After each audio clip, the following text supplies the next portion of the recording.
My name is Annette. I'm making this video to share some of my wet felting tips with you. I've watched a lot of videos. I've kind of made my own way of doing it, and I think some of these tips will help you save a few dollars to boot. First of all, we need a towel. This one simple towel is all it's going to take to cover my workspace. On top of that, I'm going to place a piece of bubble covered postage. I've saved these from some of my shipments of felt, taped two together actually, and these are the parameters for an 11 by 14 felted painting. The next thing I'm going to need is a cup of warm water with a little bit of detergent in it. Not a lot, but a little bit of detergent. Then I'm going to start with roving. This is white Corriedale roving. It's my preference. You can use anything you want. I just find that the Corriedale felts very well. What I'm going to do is I'm going to pull pieces of the felt of the roving off, and I'm going to place them over my diagram. Put these on here. Then I'm going to go the other way.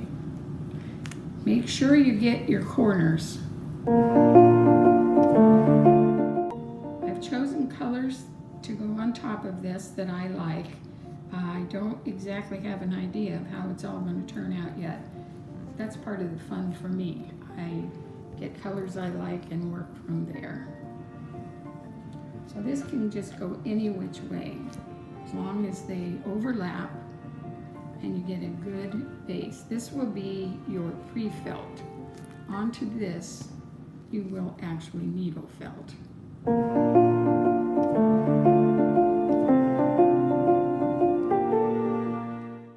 My videographer, by the way, is my granddaughter, Mackenzie, who is 12 years old. When this is finished, we can thank her because I'm not technically savvy.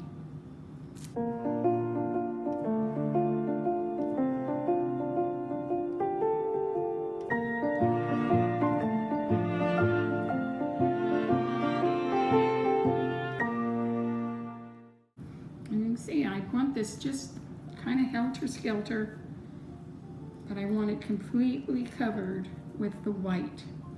This particular roving I buy online from our favorite giant box store because I can get 8 ounces for $14, and I know that it's going to be used for the backgrounds of my felt paintings. I've tried other ones. I've tried the MC ones. They all work. This just happens to be easy for me to work with, and I'm always satisfied with the results.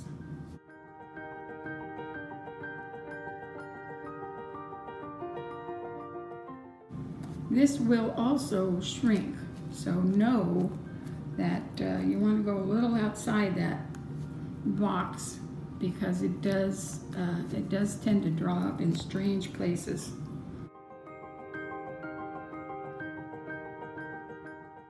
Okay, now what I'm using today is a Bambino fiber. I believe I got this from Paradise Felts. It's a combination of merino and bamboo. I particularly like bamboo. I just love the way it reacts, and I like the shininess of it.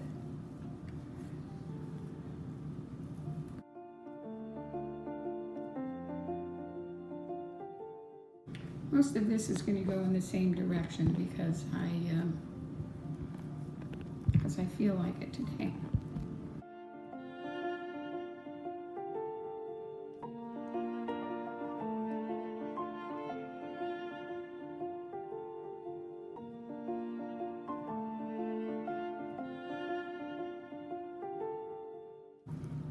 Okay, now that's not quite solid, but it is the main color. So that's the choice I've made for that. I'm going to put a little pink in it. The flowers will probably be a number of shades of pink.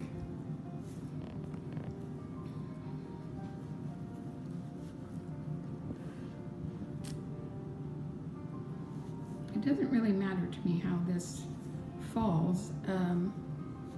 It's all going to move once I start rubbing it.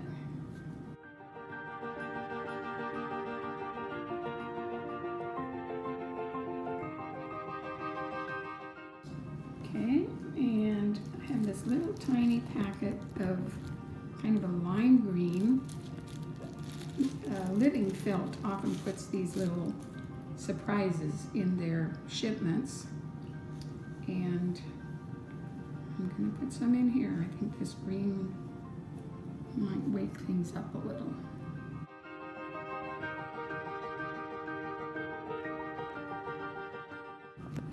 Again, it's just what you like. It's whatever blows your hair back. You get to do whatever you want. Okay, now I'm going to put a little bit of this turquoisey kind of blue in here, just because this is also a great way to do sunsets, beaches, where you wet felt your backgrounds and then needle felt on top of them. I think maybe these are going to be a little thinner.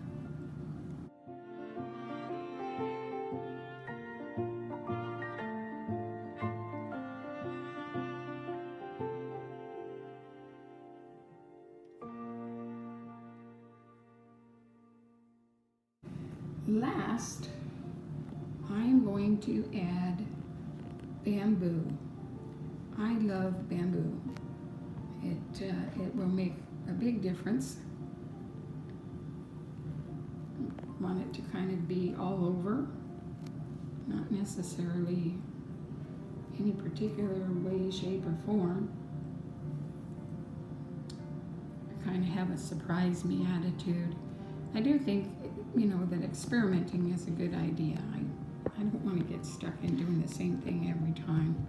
So far, each of these that I've made, I've been able to save, so I haven't lost anything by trying all these crazy different colors. This is the straight bamboo, and I got the bamboo from Heidi Feathers. It's kind of hard to find bamboo. A little bit of the pink. Not a lot. Kind of only go a little easy with this because it's really going to show up later.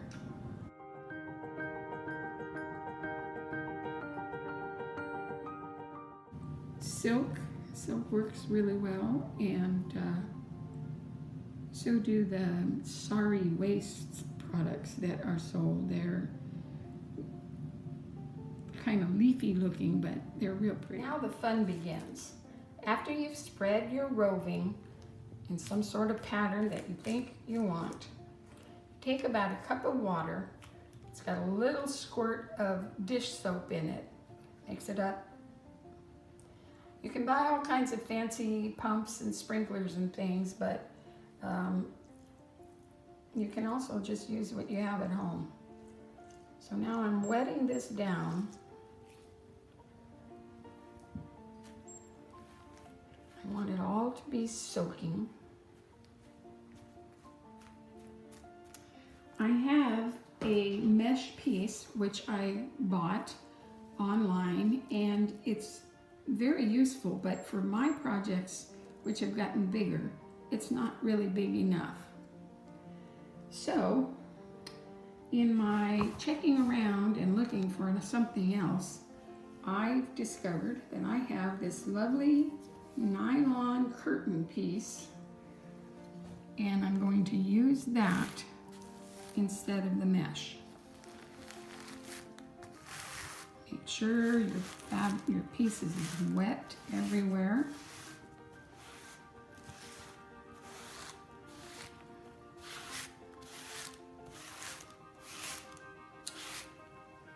Then I'm going to take a bar of soap. It's not any special kind of soap. It's just soap. Go from the inside out. Push from the inside out.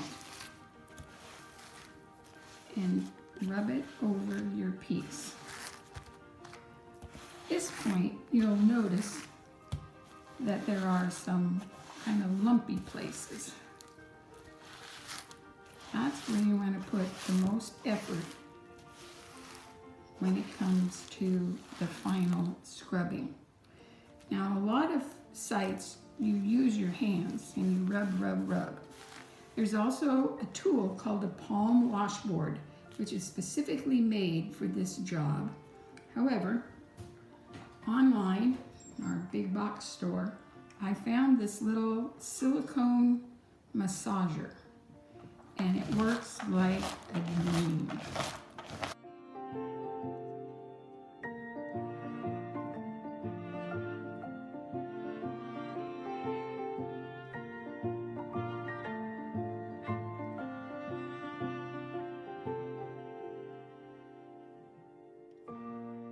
If it's sticking, I don't want to take it off. And now I'm going to spend at least 5 to 8 minutes rubbing this piece.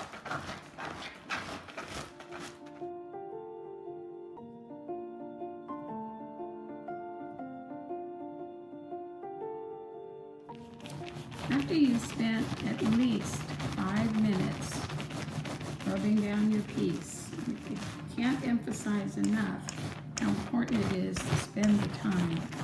I really don't want this to fall apart later. After about 5 minutes, you notice that it's flat. It's all good. Now, I'm going to turn it over, hopefully. So I'm going to peel this back. Now you can see it does not stick. I'm going to pick it up and flop it over. I'm going to put this back on and spend another 5 minutes on this side. You may have noticed other hands on the last part. That would be Mackenzie taking a turn. Thank you, Mackenzie. Okay, I think we're about there. The way you tell is that my piece is smooth. When I run my hands over it, I don't feel any lumps in any direction. At this point, other videos will show you rolling your piece up and roll, roll, roll. I don't do that. I'm going to pick it up now. I'm going to carry it over to the sink. Let me take my bracelet off. I'm going to lay it over my arm, like so. I'm going to run cold water.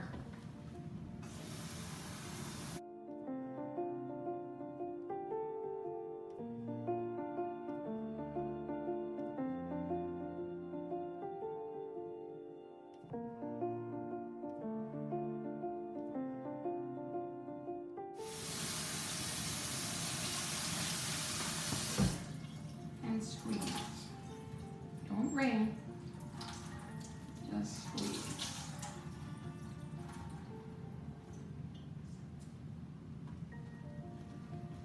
We barely made our parameters on that end up there. A lot of it moved down here.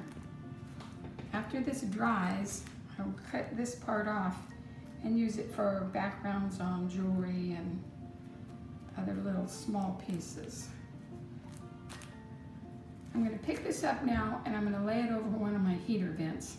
Even though it's air conditioning that's blowing through, it'll take about a day to dry. That's all for today. This is our retrieved wet felted piece. I have cut off the edge of it. That is just too much fabric for what I need. I'll use that later for another project. And here's the finished piece. The next thing we're going to do is just make sure that it's really well attached. I like to go through and make sure the edge where I cut it has been kind of refelted. I like to go in at an angle. Just go through and make sure that everything's going to stay where we want it.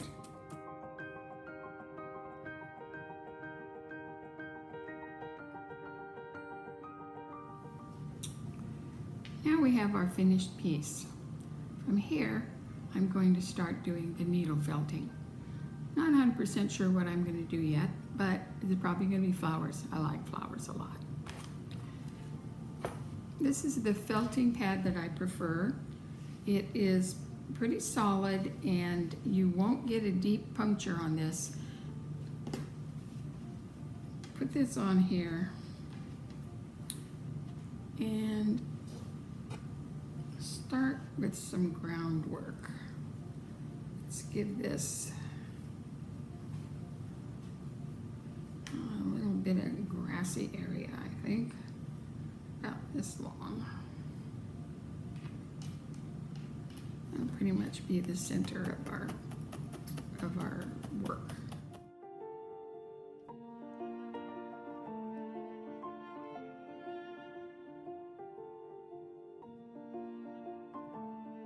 Working along the back side right now because I want this to have a grassy kind of feel to it. So I'm going to pull some of these little pieces up here.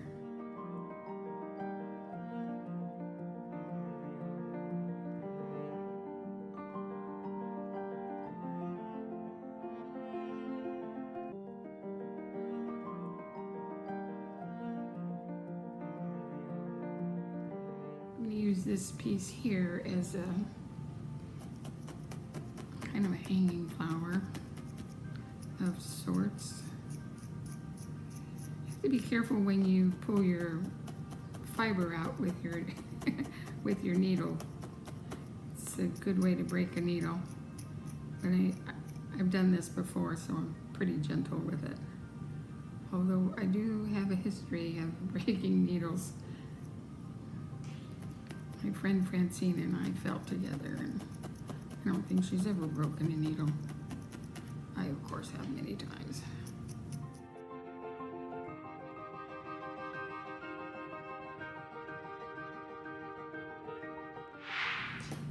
I'm going to leave enough down here to use for wrapping around a canvas when I'm ready to frame my work.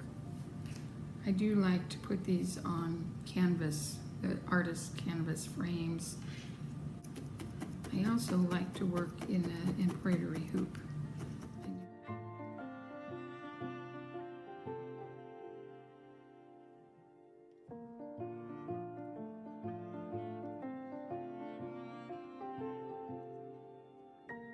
The colors I've chosen for this piece are going to be this shade of pink,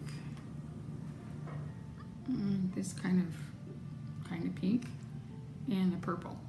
I know, those are the colors I used last time, but that's what I like. And then I'm going to use some of this green, which again is a combination of silk and merino. And I just love this stuff. Now we're just beginning here. This is going to take hours of work to finish, but I want to give you an idea.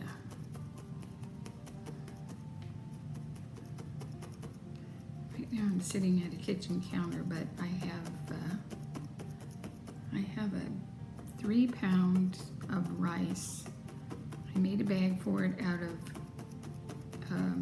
burlap. That's the word I'm looking for. So I made a bag and I put 3 pounds of rice in it. And I can lay that right across my legs, right across my lap, and needle felt that way, which is really comfortable. Sit that way a long time. Sometimes I listen to books on tape, which is wonderful. I love reading, and so this way I kind of sort of accomplish both things at the same time. I do like to read a lot, and I love to needle felt.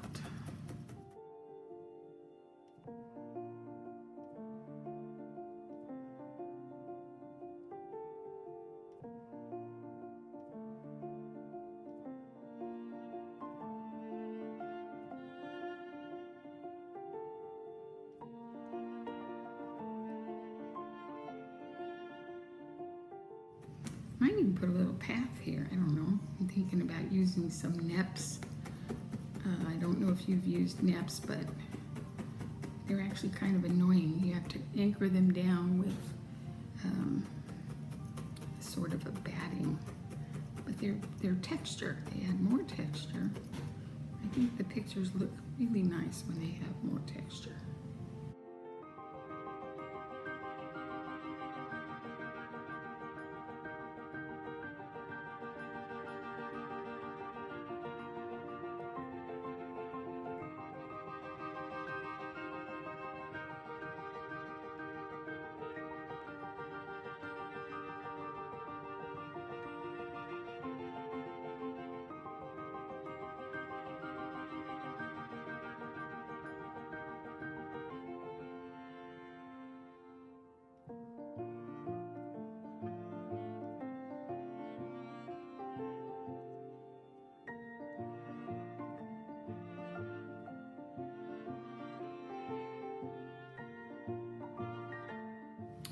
Show you how this looks so far.